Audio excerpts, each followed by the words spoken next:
Hello అండి, అందరికీ నమస్తే. ఈరోజు ఫ్యామిలీ ఫుడ్ తెలుగు ఛానల్లో సగ్గుబియ్యం బెల్లం పాయసం అనేది ఏ విధంగా చేసుకోవాలో వీడియోకి వెళ్ళి చూద్దాము.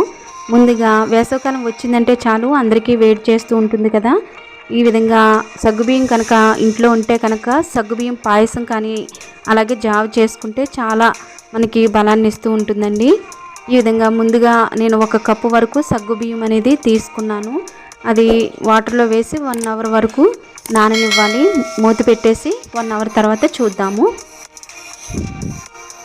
చూడండి, 1 అవర్ తర్వాత మనకి సగ్గుబియ్యం అనేది ఈ విధంగా నానివి కదా. సగ్గుబియ్యం అనేది 2 రకాలు ఉంటాయండి. నేను కొద్దిగా పిండిలా ఉండే సగ్గుబియ్యం, పెద్ద సగ్గుబియ్యం ఉంటాయి కదా, అవి తీసుకున్నాను. ఈ విధంగా నానిన తర్వాత ఇప్పుడు స్టవ్ అంటించుకుని వెడల్పాటి బాండి పెట్టుకున్న తర్వాత ఇందులో 3 గ్లాసెస్ వరకు నేను వాటర్ అనేవి తీసుకున్నాను. 3 గ్లాసెస్ వాటర్కి నేను 4 గ్లాసెస్ వరకు పాలు అనేవి తీసుకున్నాను. ఇప్పుడు చూడండి, వాటర్ అనేది బాగా మరిగిన తర్వాత సగ్గుబియ్యం అనేది వాటర్ అంతా ఉంచేసుకుని సగ్గుబియ్యం ఒకటి ఇలా నీళ్ళల్లో వేసుకుని కలుపుకోవాలి.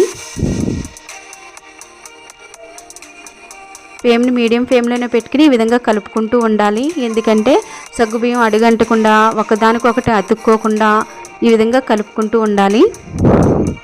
ఈ విధంగా కలుపుకున్న తర్వాత ఇప్పుడు కాచి చల్లార్చి పెట్టినటువంటి పాలు అనేవి పోసుకోవాలి. వేడి పాలు కాదండి, కాచి చల్లార్చిన పాలు పోసుకోవాలి.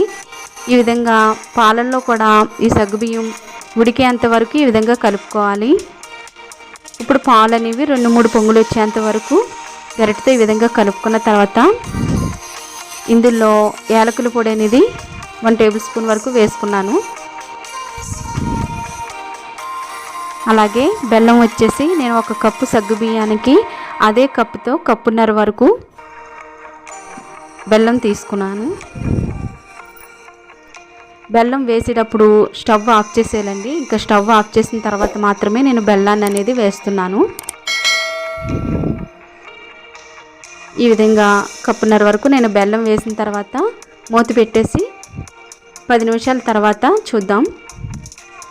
ఇప్పుడు 10 నిమిషాల తర్వాత ఈ విధంగా కలుపుకుంటూ ఉండాలండి. బెల్లం అంతా కూడా పాలల్లో కలిసే విధంగా ఈ విధంగా కలుపుకోవాలి. మనకి చల్లారిన తర్వాత కూడా గట్టి పడకుండా ఉంటుంది పాయసం అనేది. చిన్నపిల్లల దగ్గర నుంచి పెద్దవాళ్ళ వరకు ఎవరైనా తాగొచ్చండి. ఎంతో చలవ చేసి శరీరానికి అలాగే పుష్టిని కూడా ఇస్తుంది. ఇప్పుడు నేను ముందుగా నేతిలో జీడిపప్పు, కిస్మిస్ కూడా వేయించి పెట్టుకున్నాను. అవి కూడా ఇందులో వేసేసి ఒకసారి అంతా కలిసే విధంగా కలుపుకున్న తర్వాత వేరొక బౌల్లోకి తీసేసుకుందాము. అంతేనండి. ఈ వీడియో కనుక మీకు నచ్చినట్లయితే షేర్ చేయండి, లైక్ చేయండి, సబ్స్క్రైబ్ చేయడం మాత్రం మర్చిపోవద్దు. బెల్ ఐకాన్ని క్లిక్ చేయండి. ఇప్పుడు వరకు నా ఛానల్ సబ్స్క్రైబ్ చేసుకున్న వాళ్ళందరికీ కూడా మరొకసారి థ్యాంక్స్ చెప్పుకుంటూ థ్యాంక్ యూ ఫర్ వాచింగ్.